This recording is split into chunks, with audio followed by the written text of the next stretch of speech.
নলডাঙ্গা পৌরসভায় নির্বাচনী পথযাত্রায় নেমেছি। আলহামদুলিল্লাহ, আমরা জনগণের ব্যাপক সাড়া আমরা বুঝতে পেরেছি। নতুন বাংলাদেশ হিসেবে সবার সামনে পরিচিত হোক এবং জনগণও সেই প্রত্যাশা করে এবং জনগণের সেই প্রত্যাশার প্রতি আমরা তাদের সেই যে মতামত, তাদের মতামতের প্রতি আমরা শ্রদ্ধাশীল। আমরা মানুষের দ্বারা দ্বারা যা পৌঁছাচ্ছি, সবাই আমাদেরকে সাড়া দিচ্ছে। আমরা যেভাবে চাচ্ছি তারা সেভাবেই আমাদেরকে হ্যাঁ বলছে।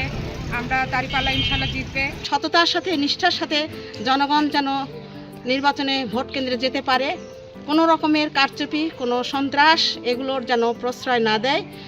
আমরা চাই প্রশাসনের কাছে নিরপেক্ষতা এবং সেই সাথে নির্বাচনী কাজে নিয়োজিত যে সমস্ত কর্মকর্তা যারা ভোট গ্রহণ করবেন তাদেরকেও তারা যেন নিষ্ঠার সাথে, সততার সাথে তাদের দায়িত্ব পালন করেন।